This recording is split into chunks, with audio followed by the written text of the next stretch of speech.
ची वेळ सूर्य पार मावळतीला येऊन ठेपला होता। आज गावात नेहमीप्रमाणे असणारी चहलपहल नव्हती। आज अख्खं गाव कसल्याशा तयारीत झुकलेलं, ते बी भीतीपायी। आज दिवसभर दमून घरी आलेली माणसं देखील जमिनीला पाय टेकवण्याऐवजी घराला लिंबू मिरची टांगण्यात, कुणी कोळे बांधण्यात आणि काही जण तर घराभोवती तांदळाच्या पिठाची लक्ष्मण रेषा काढण्यात व्यस्त झाले होते। आज गावातल्या साऱ्या बायका पण घराच्या मागच्या चुलीवर भाकऱ्या थापून रात्रीच्या जेवणाची सोय करत होत्या। पण गावातला बबन मात्र कामावरून येताच घराच्या बाहेर असलेल्या खाटेवरती येऊन पडला आणि एका कुशीवर होऊन पानाच्या तबकातील तंबाखू एका हातावर घेऊन मळायचा प्रयत्न करीत होता। बाजूलाच एक चिमणी जळत होती। त्या चिमणीच्या उजेडात इजारीच्या खिशात ठेवलेली चुन्याची पेटी काढून तंबाखूला लावत होता। तेव्हा बाहेरून कोणीतरी आवाज दिला, "अरे बबन, बाहेर काय करायलाय? दिसना होय, बसलो या." "अरे पण या वक्ताला बाहेर बसलायस? तुला माहिती न व गावात काय चालू आहे ते?" तो इसम डोळे पांढरे करून म्हणाला, "ठाव आहे मला, पण म्या नाही भीत कुणाला." इतक्यात गावचे सरपंच तेथे आले आणि समोर उभ्या इसमाला पाहून म्हणाले, "अरे काय र, तू आणि हिथं?" "होय, ते म्या बबनला सांगित होतो की आज जा, पण तो काय माझं ऐकून नाही राहिला। आता तुम्ही समजावा त्याला." "अरे काय बबन, लेका तुला काय खूलबिल लागले काय?" "खूल मला नाही, तुम्हासनी लागले या. गाववाल्यासनी खुलं केलं या तुम्ही, पण म्या नाही घाबरत कुणाच्या बापाला, म्या बी खमक्या हाय." सरपंचांनाच दम देत म्हणाला। सरपंच बबनचं बोलणं ऐकून त्या इसमाकडे पाहून म्हणाले, "तू चल, ह्यो काय ऐकायचं नाही, त्याला पाहून भोबडी वळल तेव्हा त्याला कळल." असं म्हणून सरपंच आणि इसम त्या काळोखात दिसेनासे झाले। ते गेल्यावर बबन एकटाच त्या खाटेवर बसून तंबाखू दाढेमध्ये टाकू लागला। शेजारी ठेवलेली चिमणी मात्र गप्पने जळत होती। बबन आकाशातल्या ताऱ्यांकडे बघत खाटेवरती लोळत पडला। इकडे गावात सगळीकडे स्मशान शांतता पसरली होती। नेहमीप्रमाणे बाहेरच खाट टाकून झोपणारे लोक आज घरातच दार लावून गपगार झाले होते। बाहेर जळणारा दिवा देखील विझवून अंधार केला होता। घरातच काय ते एक कंदील लावून त्याच्या उजेडात बायका पोरांना घेऊन बसले होते, तर काही घरामध्ये पोरांना झोपवून स्वतः त्या भयान काळोख्या रात्री येणाऱ्या त्या संकटाची चाहूल घेण्यासाठी कान टवकारून आणि डोळे उघडेच ठेवून जागे राहिले होते। गावातील सर्वच घरे आज एका भयान शांततेत गुडूप झाली होती। त्यातच सदा हातात जळती चिमणी घेऊन घराबाहेर पडला, "म्या गावाच्या गुरुवाकडे चाललोय, सकाळ होईस्तोवर म्या घराला येणार नाही, त्यामुळं कोणी बी दार वाजवला तर दार उघडू नकोस." असं म्हणता सदाच्या मालूनं मान हलवत उत्तर दिलं, "ठीक आहे, पण सकाळला लवकर या." आणि सदाचं उत्तर मिळताच त्याच्या तोंडावर मालूने दार खाडकन बंद करून आतून कडी लावून घेतली। सदा चिमणीच्या प्रकाशात घराच्या पायऱ्या उतरत बाहेर आला। क्षणभर त्याने आपल्या चहूबाजूला नजर फिरवली। तीच त्याला सर्वत्र भयान शांतता दिसली। अनेक थंड वाऱ्याची झुळूक त्याच्या दिशेने आली, तसे त्याचे अंग शहारलं। आज गावाच्या गुरुवाकडे गावाची काही प्रमुख मंडळी गोळा होणार होती। तिकडे सदा बी चालला होता। तो आजूबाजूला नजर टाकीत चालत होता। वाटेत मध्येच कुठेतरी रस्त्याला असणाऱ्या झाडांच्या पानांचा वाऱ्याने सळसळाट होई, जो ऐकायला भीतीदायक असे। नेहमीप्रमाणे गजबजलेली असणारी गावाची चावडी देखील आज एका भयान शांततेत निपचित पडली होती।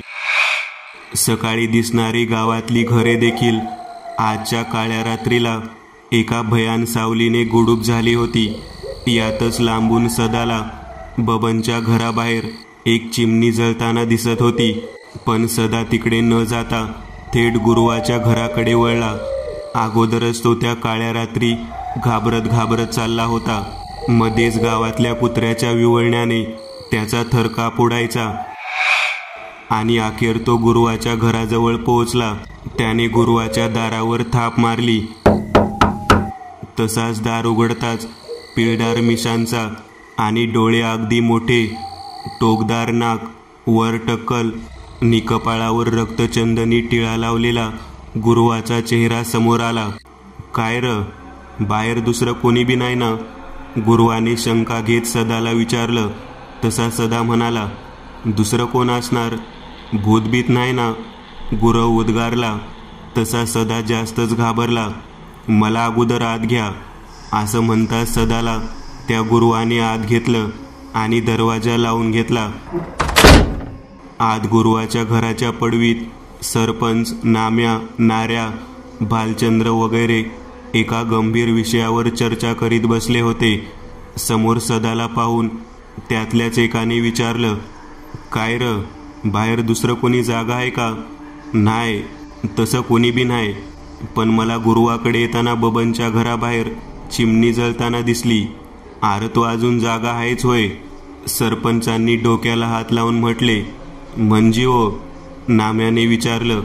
अरे त्याच्या डोक्यात भूत बघायचं शिरलंय. काय म्हणता, आता काय करायचं? एका इस्माने काळजीने म्हटलं. चला माझ्यासोबत, असं म्हणून गुरुवाने सर्वांना घेऊन देवघरात गेला.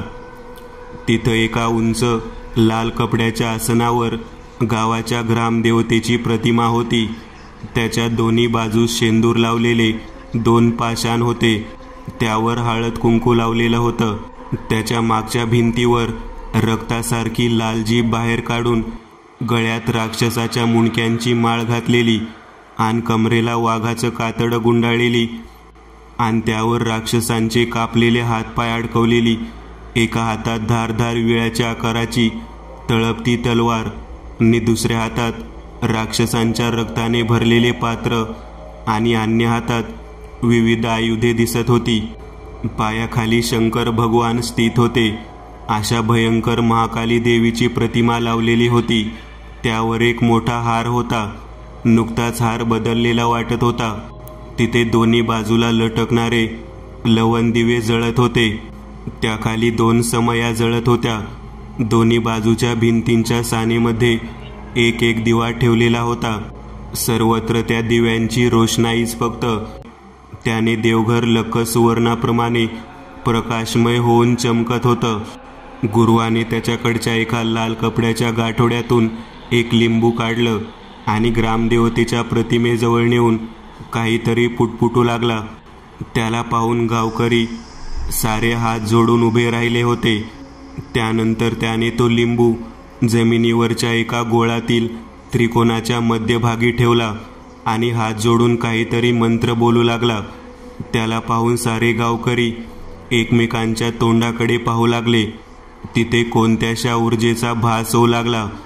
तसा तसा गुरव देखील मोठमोठ्याने त्याचे मंत्र उच्चारू लागला आणि त्याने तो लिंबू उचलला. गुरुवाने तो लिंबू आपल्या उजव्या हातात घेऊन सर्वांना बाहेर येण्याचा इशारा केला. तसे सारे गावकरी त्याच्या मागे मागे आले. म्या हा लिंबू घेऊन बबनच्या घराकडे नेऊन टाकतो, ज्याने त्याच्या घराभोवती सुरक्षा कवच बनल. तोवर तुम्ही इथंच थांबा आणि म्या येईस तोवर कोणी बी बाहेर पडू नका. मी आल्यावर दरवाजावर 3दा थाप मारीन, असं म्हणून गुरव घराबाहेर पडला. नाम्याने त्यांना कंदील दिला आणि दरवाजा लावून घेतला. अंगात फुलहाताचा शर्ट आणि खाली पांढरं धोतर, सोबत धोतराच्या एका बाजूला अडकवलेल्या कसोट्यात तो मंत्रवलेला लिंबू होता. जळता कंदील असं सर्व गुरुवाचा पेहराव घेऊन गुरव बबनच्या घराच्या दिशेने चालू लागला. आजूबाजूला नुसता काळोख. समोरच पिंपळाच्या झाडाखाली गावाच्या भूताचं लहानसं मंदिर होतं. एक दिवा कायम तिथं जळत असायचा.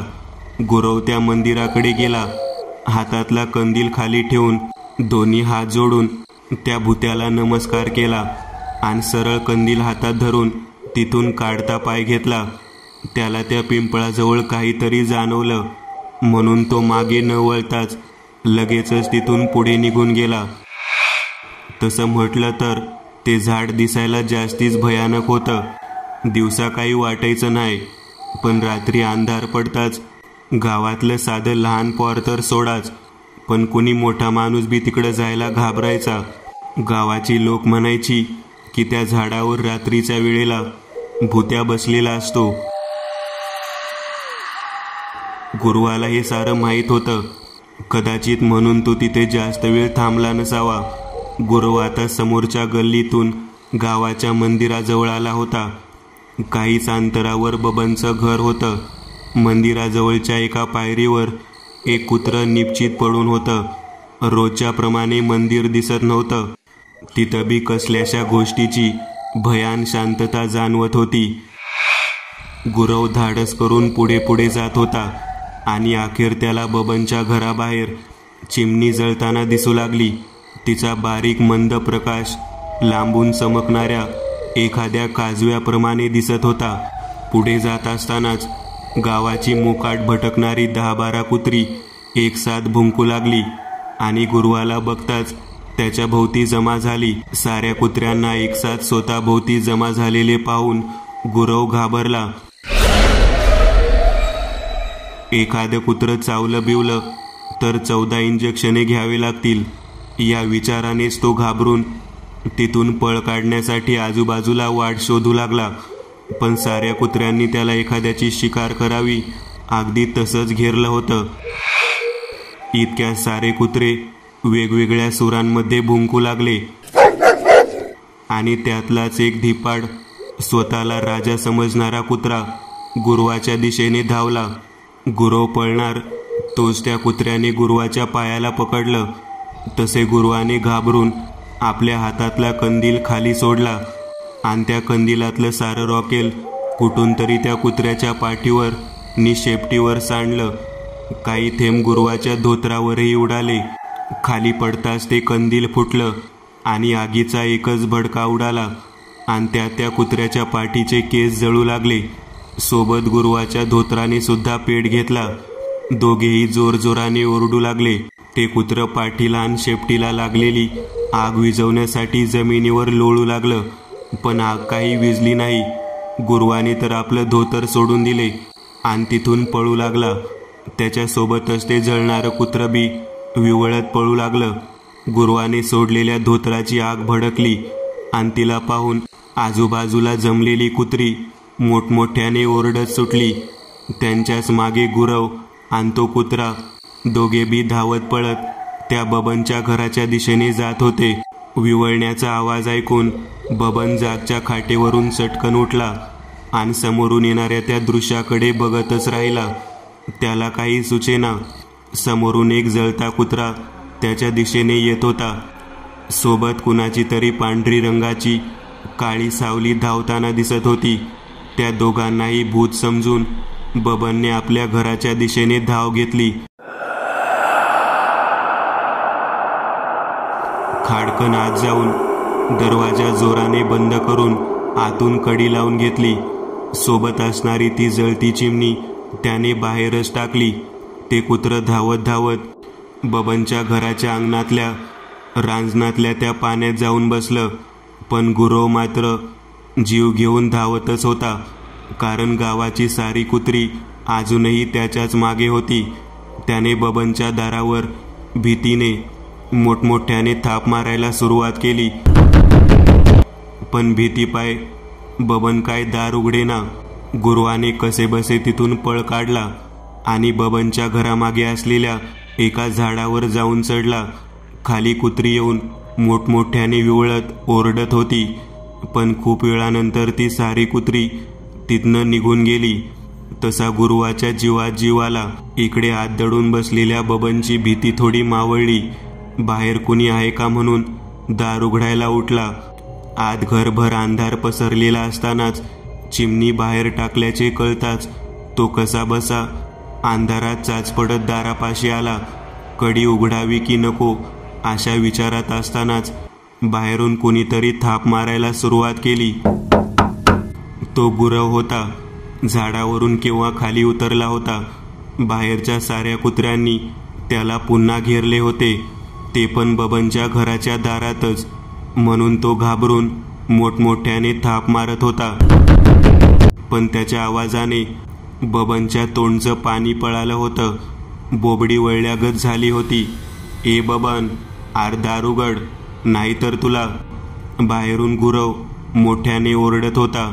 त्याचा भीतीने कंठ फुटला होता, त्यामुळे त्याचा आवाज आणखीनच भीतीदायक वाटत होता. आत घाबरलेल्या बबनने घरातल्या घोंगडीखाली जाऊन गप झाला होता. नुसता भीतीच्या घामाने भिजून थरथरत होता. बाहेर मात्र गुरुवाला त्याचं मरण समोर दिसत होतं.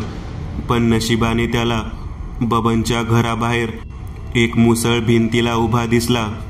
त्याने जराही विलंब न करता तो मुसळ त्यानं बाजूला हातात धरला आणि आत बसलेल्या बबनला म्हणाला, उद्या तुझी काय खैर नाही बघ, उद्या तुला धरून विहिरीतच ढकलतो. असं म्हणून गुरुवाने एका कुत्र्याच्या दिशेने मुसळ जोरजोराने फिरवायला सुरुवात केली. तसे कुणाच्या तोंडावर तर कुणाच्या नाकावर मुसळ बसून कुत्रे विवळायला लागले आणि गुरुवाने तिथनं कशीबशी त्या कुत्र्याच्या कचाट्यातनं स्वतःची सुटका करून एकदाची पळ काढली. इकडे आत गुरुवाचे बोलणे ऐकून बबन आणखीच घाबरला होता आणि उद्या आपण मसनात जाणार या विचारानेच दातकडी वाजवीत थरथर कापत होता.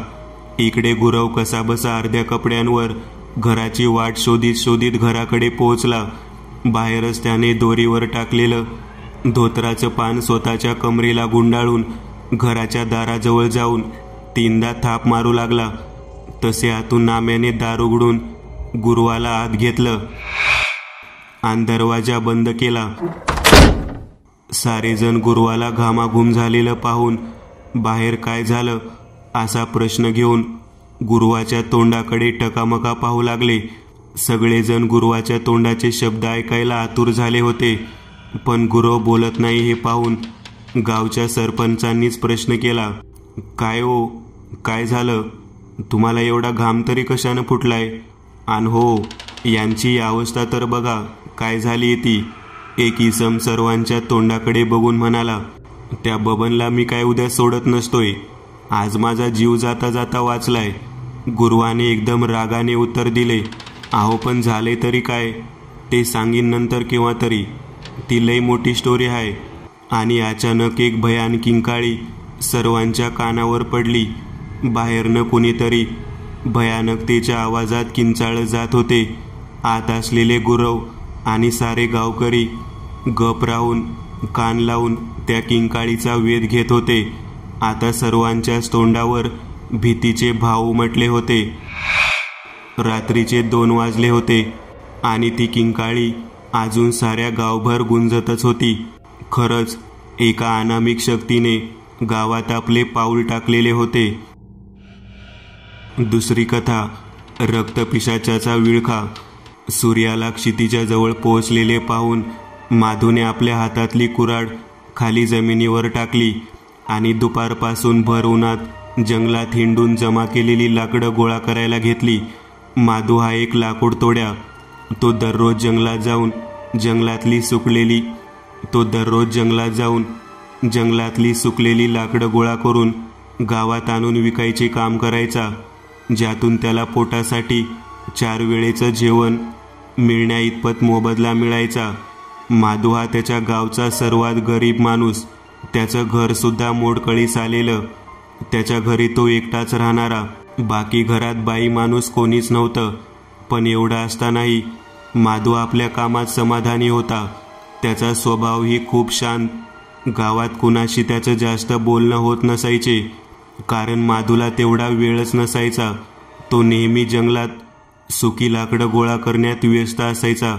त्या दिवशी सुद्धा तो जंगलात लाकडं गोळा करायला गेला.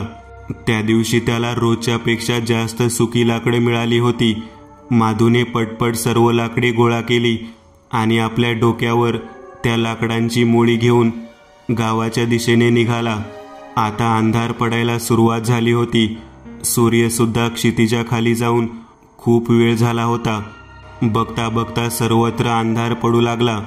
माधू मात्र एका हातात कुऱ्हाड घेऊन आणि एका हातात डोक्यावरची लाकडांची मोळी सांभाळत गावच्या दिशेने चालत होता. माधूला घरी पोहोचायला आज खूपच उशीर झाला होता, पण माधूला त्याचं काहीच पडलेलं नव्हतं. तो फक्त गावात जाऊन त्याने गोळा केलेली लाकडं विकण्याच्या विचारातच हरवला होता. मात्र थोड्या वेळातच आपल्या चारी बाजूला अंधार पडलेले पाहून माधू आपल्या विचारातून बाहेर पडला.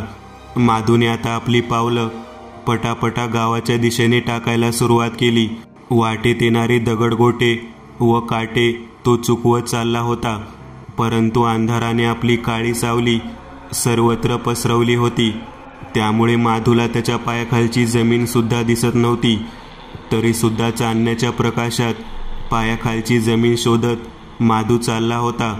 अंधार मात्र जंगलाची भयानकता आणखीनच वाढवू पाहत होता.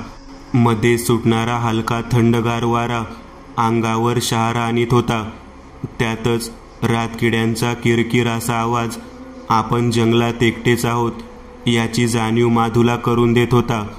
पण माधू तसा धाडसी होता, त्यामुळे तो न घाबरता त्या वाटेने चालला होता. खूप वेळ झाल्यानंतर त्याच्या लक्षात आले की तो गावची वाट चुकला आहे. आता काय करावे हेच माधूला कळत नव्हते. त्याने सोबत कंदील सुद्धा आणला नव्हता. इतक्या भयान काळोखात गावची पायवाट शोधणे त्याला शक्य होणार नव्हतं. त्यात त्याच्या चारही बाजूंनी नुसती घनदाट गर्द झाडी. अखेर माधूने गावची पायवाट पुन्हा शोधायचे ठरवले आणि पुन्हा चालू लागला. माधू चालून चालून खूप थकला होता आणि दुपारभर जंगलात हिंडून हिंडून त्याच्या पोटात कावळे ओरडू लागले होते. तेवढ्यात त्याला समोरच्या गर्द झुडपांमधून कोणाचे तरी लाल डोळे चमकताना दिसले. ते डोळे माधूलाच पाहत होते. आता माधू भीतीने पार घामाघूम झाला होता. त्याने कसलाच विचार न करता तिथून पळ काढली. माधूच्या मागे दुसरं कोणीतरी धावत येत होतं. माधूच्याही लक्षात येताच स्वतःला वाचवण्यासाठी माधू मिळेल तिथनं धावू लागला. खूप वेळानंतर त्याच्या मागून येणारा तो धावण्याचा आवाज बंद झाला. माधूने मागे वळून पाहिले तेव्हा त्याच्या मागे कोणीच नव्हते. माधूने धावताना जमा केलेल्या लाकडांची मोळी सुद्धा वाटेतच कुठेतरी टाकून दिली. माधू खूप थकला होता. त्याला खूप तहान सुद्धा लागली होती. दुपारपासून जंगलात राबत असताना त्याच्या पोटात पाण्याचा एक थेंबही गेला नव्हता.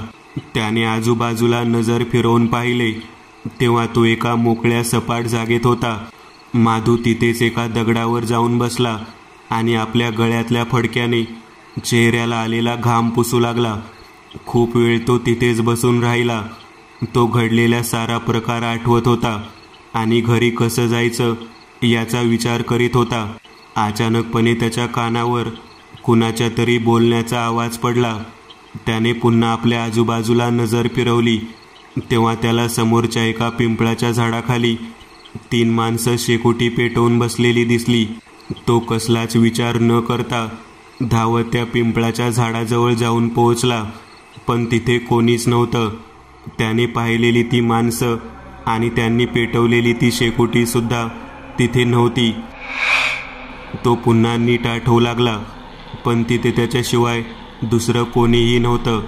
माधू आपले दोन्ही हात आपल्या कपाळावर मारत आपल्या नशिबाला दोष देत त्या पिंपळाच्या झाडाखालीच एका दगडावर बसला.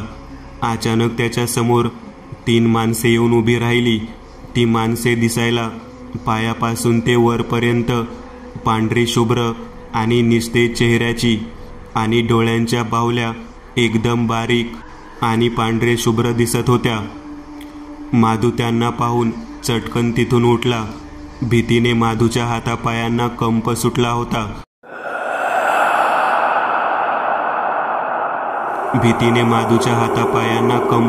होता. त्याने त्यांच्या पायाकडे पाहिले तेव्हा त्यांचे पाय माधूला उलटे दिसले. हे पाहताच माधू तिथून पळू लागला आणि एका अज्ञात झाडाखाली येऊन थांबला. माधू भीतीने पार घामाघूम झाला होता आणि अजूनही त्या तिघांचे चेहरे आठवून थरथर कापत होता. माधूच्या लक्षात आले की तो या जंगलातील भूतांच्या विळख्यात सापडला आहे. माधू आपल्या घाबरलेल्या डोळ्यांनी पुन्हा आपल्या आसपास नजर फिरवून पाहू लागला.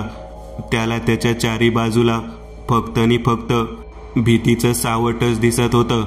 त्याला काहीच कळत नव्हतं की इथून बाहेर कसं पडायचं. इतक्यात त्याने मनात ठरवले की पुन्हा एकदा गावात जायची पायवाट शोधायची. हे काम जरा कठीणच होतं.